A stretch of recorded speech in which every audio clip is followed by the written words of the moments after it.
구약성경 창세기 45장 4절에서 11절입니다. 창세기 45장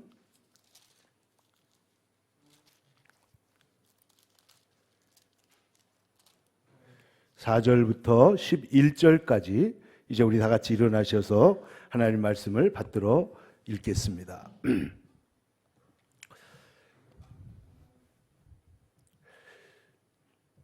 시작. 요셉이 형들에게 이르되 내게로 가까이 오소서. 그들이 가까이 가니 이르되 나는 당신들의 아우 요셉이니 당신들이 애굽의 판자라. 당신들이 나를 이곳에 팔았다고 해서 근심하지 마소서. 한탄하지 마소서. 하나님이 생명을 구원하시려고 나를 당신들보다 먼저 보내셨나이다. 이 땅은 2년 동안 흉년이 들었으나 아직 5년은 밭갈이도 못하고 추수도 못할지라. 하나님이 큰 구원으로 당신들의 생명을 보존하고 당신들의 후손을 세상에 두시려고 나를 당신들보다 먼저 보내셨나니, 그런즉 나를 이곳에 이리로 보내니는 당신들이 아니요 하나님이시라. 하나님이 나를 바로에게 아버지로 삼으시고 그 온 집의 주로 삼으시며 애굽 온 땅의 통치자로 삼으셨나이다. 당신들은 속히 아버지께로 올라가서 아뢰기를 아버지의 아들 요셉의 말에 하나님이 나를 애굽 전국의 주로 세우셨으니 지체 말고 내게로 내려오사 아버지의 아들들과 아버지의 손자들과 아버지의 양과 소와 모든 소유가 고센 땅에 머물며 나와 가깝게 하소서. 흉년이 아직 5해가 있으니 내가 거기서 아버지를 봉양하리이다. 아버지와 아버지의 가족과 아버지께 속한 모든 사람에게 부족함이 없도록 하겠나이다 하더라고 전하소서. 아멘. 아멘. 오늘 우리가 함께 읽은 말씀을 중심으로 은혜로 회복된 가정, 이런 제목으로 함께 말씀의 은혜를 나누고자 합니다. 여러분, 우리의 가정이 은혜로 아름답게 회복되어서 그 가정 속에 하나님이 주시는 은총이 가득하고 감사와 기쁨이 가득한 가정으로 여러분 모든 가정이 회복되기를 간절히 축원합니다. 성경을 보면 은혜로 회복된 가정의 아름다운 샘플들이 나와 있는데, 그 첫 번째가 탕자가 집으로 돌아왔을 때 아버지가 그 아들을 맞이하는 그 가정은 은혜의 복음이 일으키는 가장 아름다운 회복의 장면 중에 하나입니다. 그리고 또 룻과 나오미가 고통스러운 삶을 살다가 하나님의 은혜로 그 가정이 회복된 이야기, 그것도 가정이 회복된 아름다운 이야기입니다. 그런데 이 성경에 나오는 이야기 중에 오늘 가장 아름답게 은혜로 회복된 가족의 이야기가 오늘 나오는 요셉과 그의 형제들에 관한 이야기입니다. 이것은 너무나 아름답고 놀라운 이야기이기 때문에 정말 여기에 유다와 르우벤과 그리고 그의 형제들도 회개하고 돌아온 것이 훌륭하지만은 그 요셉이 그 모든 가족을 다 받아들이고 용납하는 모습이 정말 아름다운 것입니다. 여러분, 우리 그리스도인들이 하나님은 사랑이시고 너희가 서로 사랑하라고 말씀하는데 우리가 어떻게 사랑하느냐? 가장 큰 사랑이 용납하는 사랑이에요. 그리고 가장 큰 사랑이 베푸는 사랑, 관용의 사랑입니다. 그런데 오늘 요셉은 그 두 가지 사랑을 정말 아름답게 실천하고 있다 하는 것이죠. 여러분, 은혜의 복음은 우리의 삶을 회복하는 줄로 믿습니다. 그래서 하나님께서 우리의 삶을 회복하시는데, 요셉의 인생의 마지막을 보면 창세기 50장 마지막에 요셉이 110세를 살았는데, 그 요셉이 그 형제들과 그 모든 형제의 손자들을 전부 다 돌보면서 복되게 살다가 하나님 나라로 가는데, 그가 뭐라고 말하냐면 나는 이제 하나님 나라로, 나는 이제 죽지만은 하나님께서 여러분을 언젠가 반드시 우리의 축복의 땅 가나안으로 돌아가게 하시는 날이 있을 것이다. 그때에 나는 애굽의 총리로서 이 이집트 땅에서 묻히지만은 그러나 내가 떠날 때, 여러분이 떠날 때 내 해골을 파가지고 우리의 고향 땅, 축복의 땅, 가나안 땅으로 함께 돌아가 달라고 위대한 신앙 고백과 함께 이 말씀을 하고, 그리고 창세기가 끝나는 것이죠. 그러면 이 창세기의 마지막을 이루고 있는 이 요셉 이야기의 핵심이 무엇입니까? 오늘 성경에 보면은 이렇게 말씀하고 있습니다. 오늘 성경을 같이 다시 한번 보세요. 4절 말씀 다 같이 시작. 요셉이 형들에게 이르되 내게로 가까이 오소서. 내게로 가까이 오소서. 한번 따라 합시다. 내게로 가까이 오소서. 내게로 가까이 오소서. 이게 무슨 말이냐? 이 형들이, 요셉이 지금 이집트 말을 쓰고 있고, 그리고 이집트 파라오의 옷을, 총리의 옷을 입고 있는데요. 여러분, 그 이집트의 그 관복이 얼마나 화려합니까? 그러니까 이 초라한 옷을 입고 목동의 옷을 입고 있는 형들이, 그 동생이 그 총리가 감히 요셉이라고는 꿈에도 생각을 못했잖아요. 그런데 요셉이 갑자기 이집트 말을 하다가 히브리 말로 내게로 가까이 오소서. 나는 당신들이 애굽에 팔았던 당신의 동생 요셉입니다. 얼마나 까무러치게 놀랐겠어요. 한편으로는 두렵고 한편으로 하나님의 섭리가 놀랍고, 어떻게 이런 일이 있을 수가 있느냐. 그런데 여러분, 이런 일이 있을 수 있어요, 없어요? 있을 수 있습니다. 여러분, 우리의 인생에 보면 여러분의 개인의 삶에도 이런 놀라운 반전, 역전의 역사가 있어서 여러분과 제가 여기 있는 줄로 믿습니다. 죄에서 우리를 모든 환난에서 건지신 하나님께서 우리를 여기까지 인도하신 것이죠. 그래서 여기에 이 요셉으로 인하여 이제 형들이 깜짝 놀라게 되는데, 여기에 나오는 내게로 가까이 오소서, 이 말은 요셉이 이미 형들을 여러 번 테스트했지만은 요셉은 형들을 이미 용서하고 있었던 거예요. 이미 용서하고 있는데, 단지 형들이 예전의 모습을 그대로 갖고 있는지 회개했는지를 확인하기 위해서 동생 베냐민을 데려오라고 하고, 이런 일들을 통해서 결국은 형들의 변화를 회복한 것입니다. 확인한 것이죠. 그러니까 형들이 동생을 팔아먹었다. 그것도 노예로 팔아먹었다. 이런 있을 수 없는 일들이 있었는데, 이 비극과 이 사실을 우리가 어떻게 설명할 수가 있겠냐는 것이죠. 그리고 또 한편으로 요셉의 인생을 보면, 요셉은 노예로 팔려가서도 거기에서 얼마나 정직하고 하나님 믿는 사람으로 성실하게 살아서, 거기에서 보디발 장군의 집에서는 가정 총무가 되고, 그런데 그 집에서 정결하게 살기 위해서 그 주인 여자의 유혹을 뿌리친 것 때문에 어디로 들어가요? 감옥에 들어가요. 노예도 힘든데 이제는 어디로 들어간 거예요? 감옥에 들어간 거예요. 노예로서 감옥에 들어갔는데, 놀라운 사실은 그곳에서도 하나님이 보호하신 줄로 믿습니다. 하나님의 백성들은 최종적인 하나님 나라의 형통이 있어요. 그리고 이 세상에서도 하나님께서 고난을 넘어서 주시는 형통이 있어요. 그러나 성경의 놀라운 사실은 고난 중에도 형통이 있다는 것입니다. 할렐루야.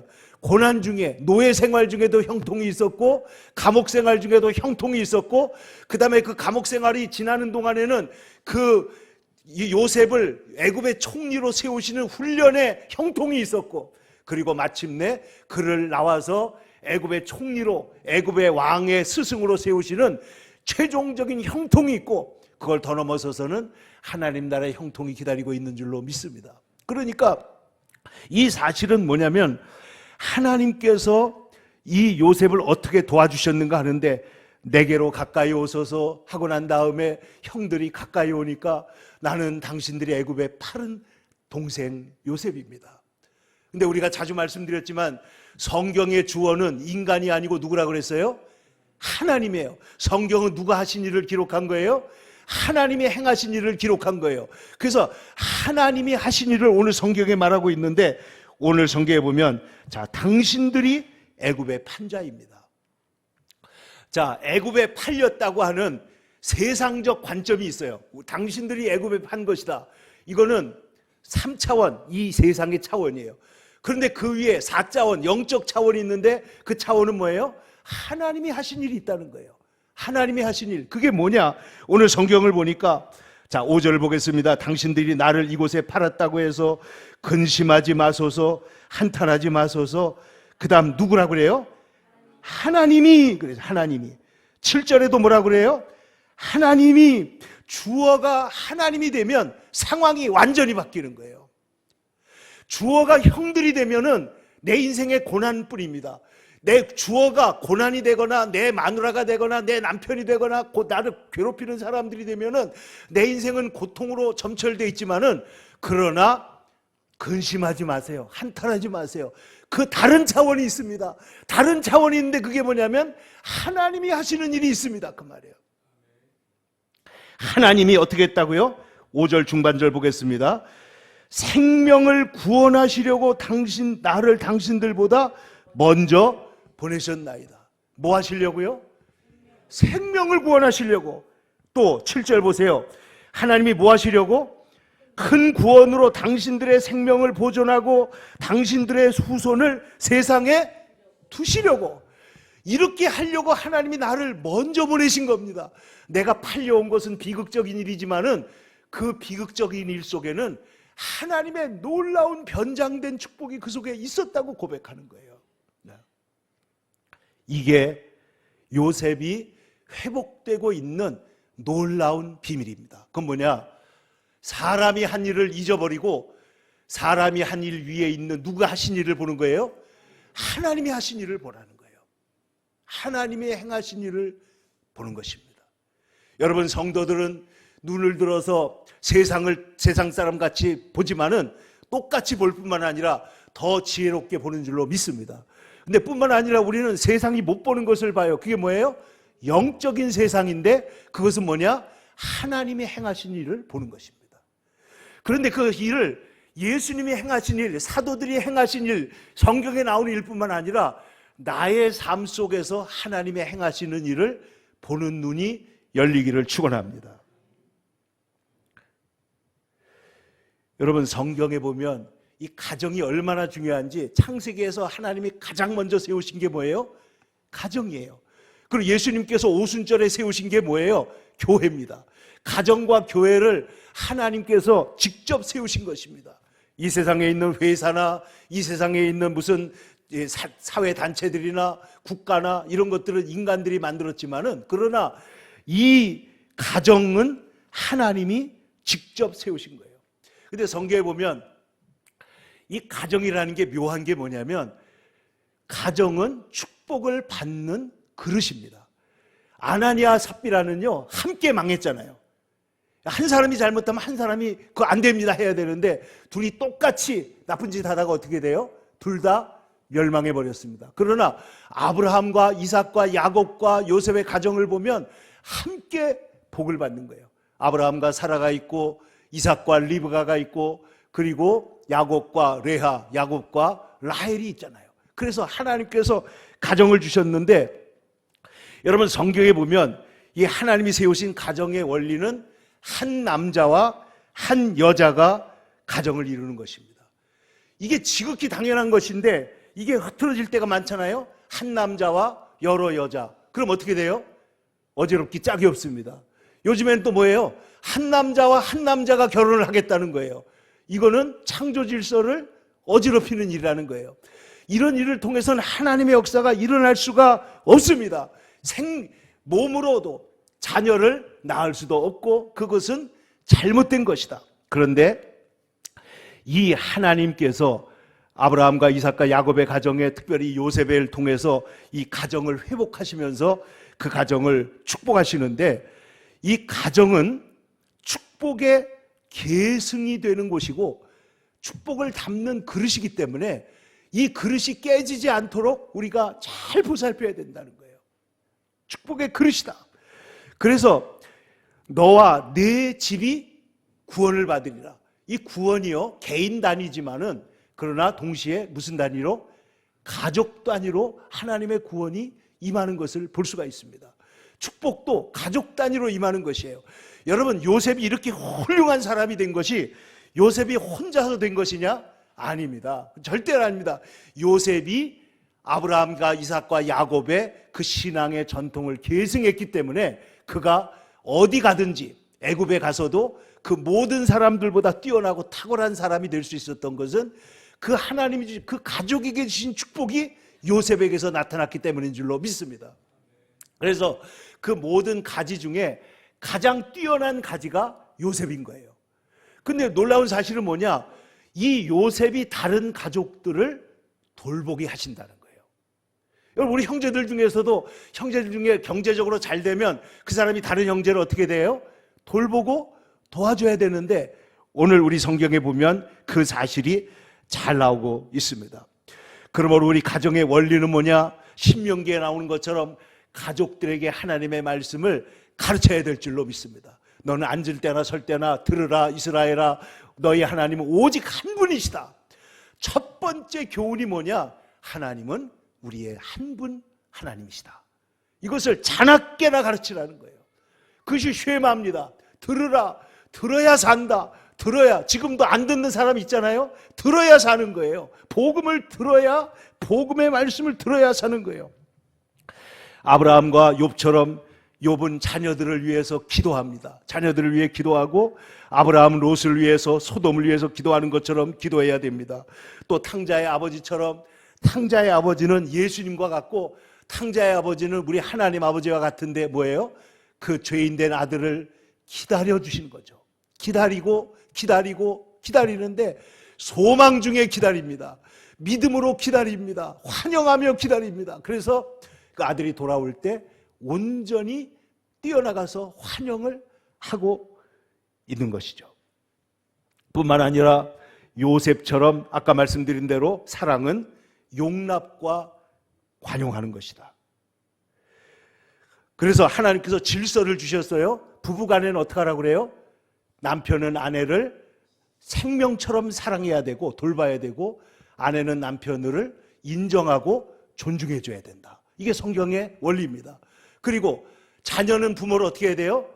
공경하는 것이 최우선입니다. 공경하고 인정하고 높이 마음속에 존경하면서 인정하는 것이 성경적 원리고, 부모는 자녀를 어떻게 해야 돼요?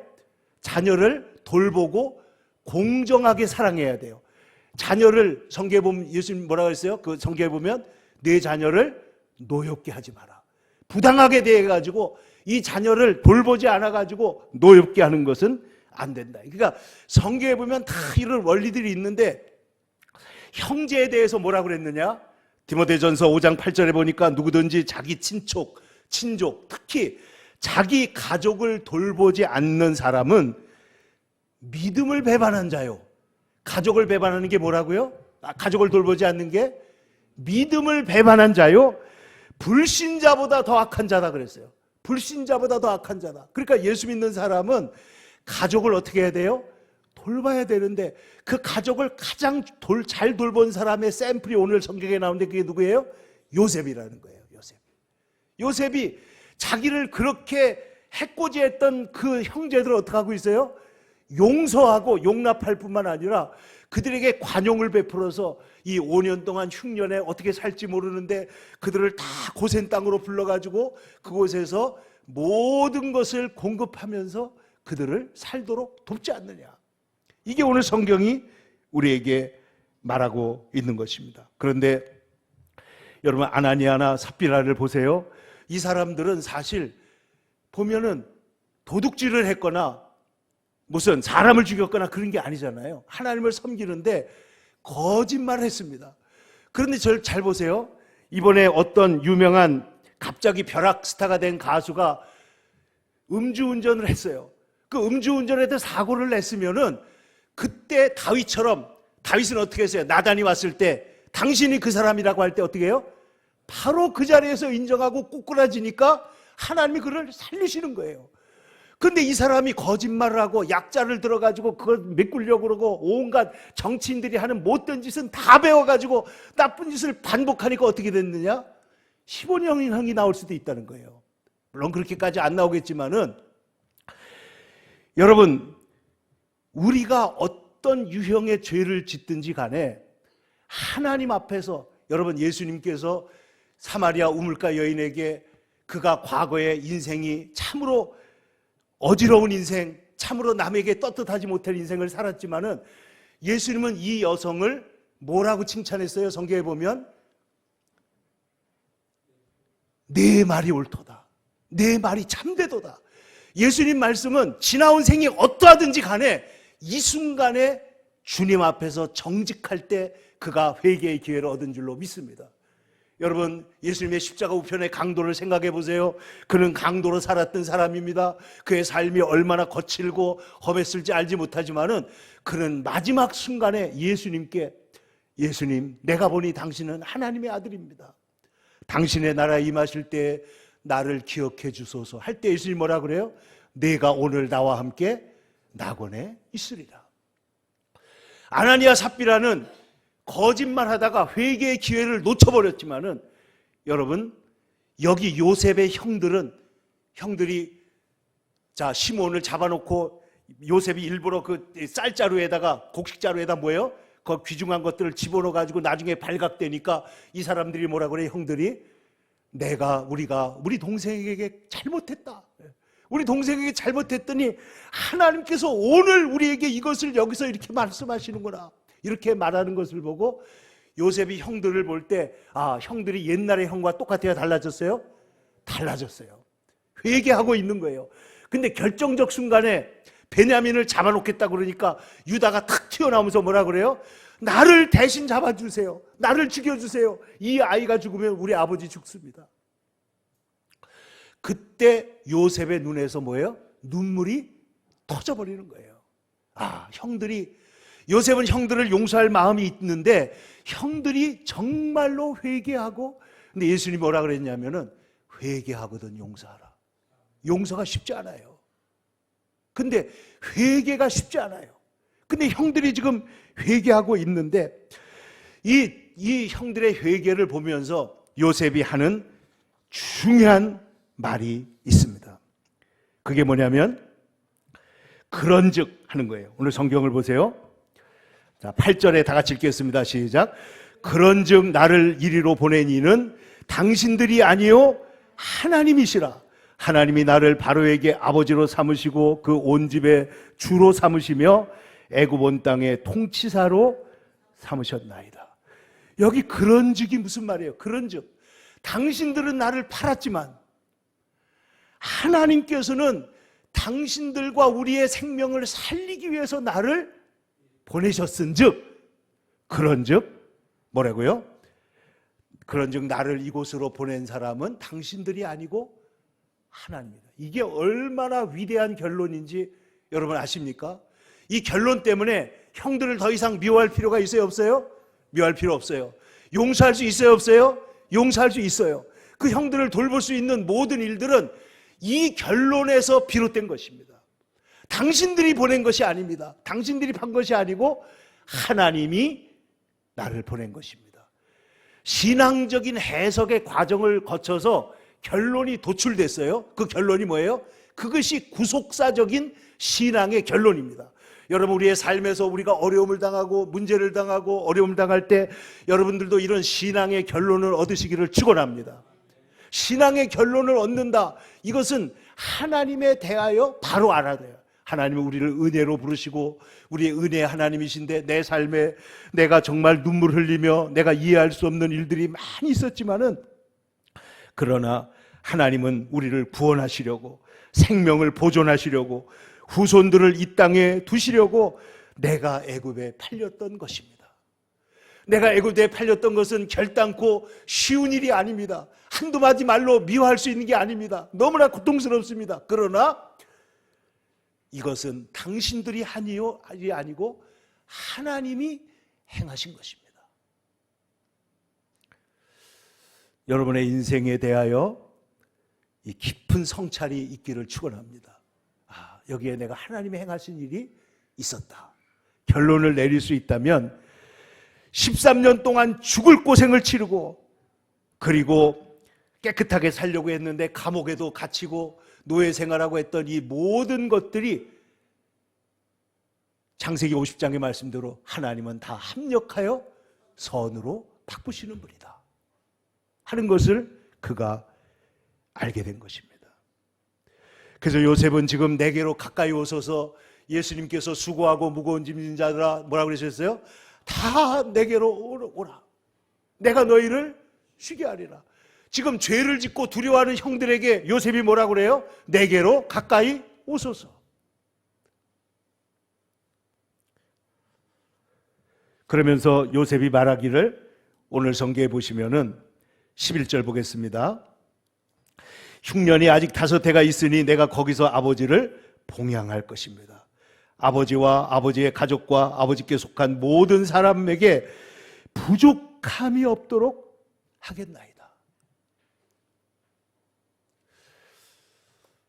저는 목회를 하다 보니까 우리 형제들을 물질적으로 돕기보다는 도움을 받는 위치에 설 때가 대부분입니다. 그런데 여러분들은 여러분에게 하나님께서 요셉처럼 축복을 하셨다면은 여러분 형제와 교회와 또 주의 종과 주의 사랑하는 사람들을 위해서 요셉처럼 베푸시는 축복의 통로가 되시기를 축원합니다. 여러분 축복의 통로가 되면요, 축복을 이렇게 부어주면 없어지는 게 아니고 위에서부터 하나님이 공급해 주실 줄로 믿습니다. 여러분 이 원리를 알아야 돼요. 비워져야 하나님이 쏟아주시는 거예요. 근데 이거를 내가 붙들고 이렇게 아깝다 그러고 아나니아 삽비라처럼 드리는 것도 속여가면서 드리고 이렇게 해가지고는 안 된다는 거예요. 요셉이 뭐라 그런다고요? 아직까지 흉년이 5해가 남아 있습니다. 5년이나 남아 있어요.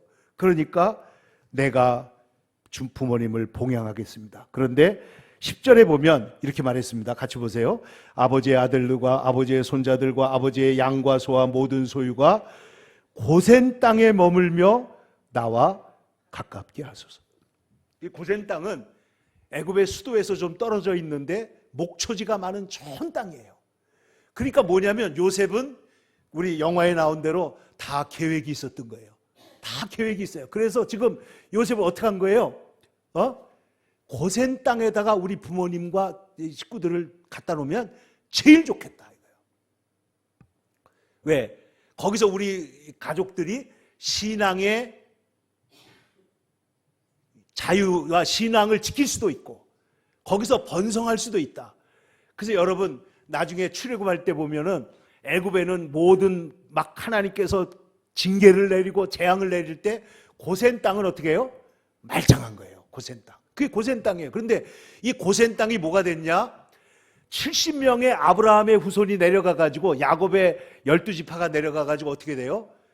남자만 장정만 60만 명이 되는 한 민족 국가로 형성되는 못자리가 된 겁니다. 여기가. 그러니까 여기에 지금 고센 땅이라고 하는 곳을 예배해 놓고 지금 요셉은 어떻게 해요? 요셉은 여러분 이스라엘 백성 애굽의 공급자가 됐잖아요. 풍년 때 곡식을 모아놨다가 제가 얼마 전에도 여러분도 한번 역사 채널이나 아니면 여러분 만약에 이제 유튜브에도 나오고 하니까 볼 수가 있습니다. 이집트에 대해서 한번 보세요. 이집트가 그 당시에 얼마나 굉장한 나라였는지 지금 아브라함이 지금부터 3,000년 전 사람이잖아요. 그때부터 지금 이집트는 그 왕조들이 어마어마한 과학기술과 이런 걸 가지고 피라미드를 만들고 뭐 건축을 세우고 곡식, 나일강 유역의 그 곡창지대에서 곡식이 나오고 이런 데였단 말이죠. 최근에 보니까 아니 이 피라미드가 어떻게 이렇게 큰 돌을 거기다 갖다가 굴려가지고 가져가서 세웠나고 보니까 뭐가 발견했느냐면 지금은 사막인데 옛날에 거기에 강이 있었다는 거예요. 강 흔적이 나왔어요. 그래 강에다가 뗏목에다가 돌을 싣고 가가지고 그걸 가져가서 이제 세웠다 이렇게 이제 볼 수가 있는 것이죠. 그런데 이 고된 노동을 하던 이스라엘 백성들 하나님이 출애굽시키잖아요. 그런데 이 이집트에 하나님께서 그 한복판에 누구를 집어넣어 놓은 거예요? 요셉을 총리로 세운 거예요. 여러분 이스라엘 백성들이 나중에 바벨론에서 해방돼 가지고 돌아오잖아요. 근데 바벨론에도 하나님이 세우신 총리가 있었어요. 그게 누구예요? 다니엘입니다. 그러니까 하나님께서 이 축복을 주셨던 사람들이죠. 축복을 주셨던 사람들인데 여기에 보면 하나님 주님을 요셉이 말하기를 내가 부족함이 없도록 하겠습니다. 내가 그 가족들을 다 잘 돌보겠습니다. 이렇게 말을 하고 성경에 보면요. 자, 50장을 한번 가서 보시죠. 창세기 50장.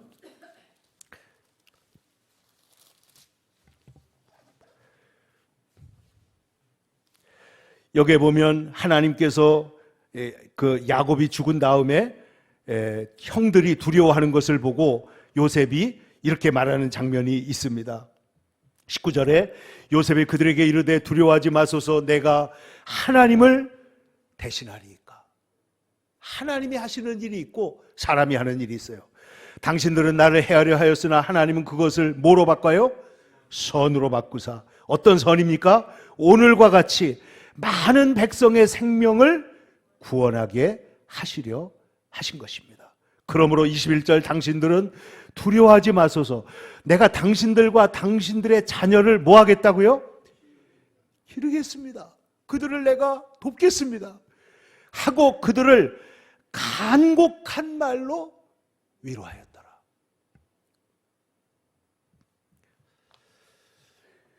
그리하여 요셉이 어떻게 살았느냐?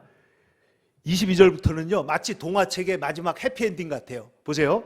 요셉이 그의 아버지 가족과 함께 애굽에 거주하며 110세를 살며 에브라임 자손의 3대를 보았으며, 에브라임이 아들인데 아들의 3대니까 뭐예요? 손자, 아들, 손자, 증손자, 고손자까지 봤다는 거예요. 고손자까지 봤고 그 다음에 3대를 보았으며 므낫세의 아들 마길의 아들들도 요셉의 스라에서 양육되었더라. 그러니까 요셉이 늙음하게 이 손자들을 돌보는 기쁨을 얻었다는 거예요. 그런데 계속 읽어보십시다. 요셉이 그의 형제들에게 이르되 나는 죽을 것이지만 하나님이 당신들을 돌보시고 당신들을 이 땅에서 인도하여 내사 아브라함과 이삭과 야곱에게 맹세하신 땅에 이르게 하시리라. 이게 요셉의 신앙이에요. 반드시 우리는 가나안 땅으로 돌아간다. 반드시 우리는 하나님 나라로 돌아가는 줄로 믿습니다.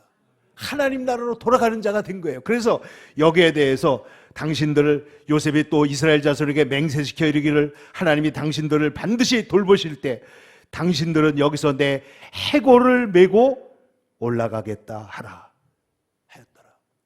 실제로 여러분 모세가 애굽을 나올 때 어떻게 해요? 요셉의 해골을 파가지고 그것을 모시고 가나안 땅으로 돌아옵니다. 요셉의 인생을 생각을 해보세요. 이 비참하고 비극적인 인생을 살았던 사람이 하나님이 하신 일로 인해서 그는 축복을 받게 되고, 그리고 모든 형제들과 이스라엘의 공급자가 되게 하신 하나님의 위대한 이 역사가, 이 가족의 회복의 역사, 그리고 이 가정의 축복의 역사가 2024년 저와 여러분의 가정에도 또 우리 교회에도 하나님의 은혜로 충만하게 흘러넘치기를 축원합니다.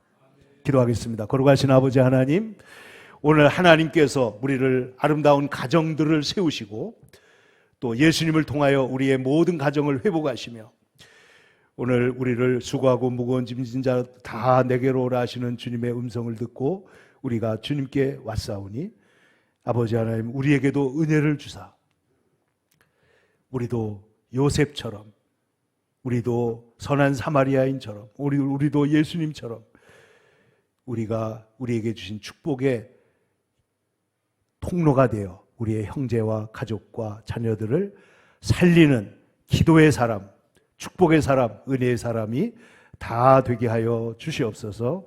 예수님의 이름으로 기도 올리옵나이다. 아멘.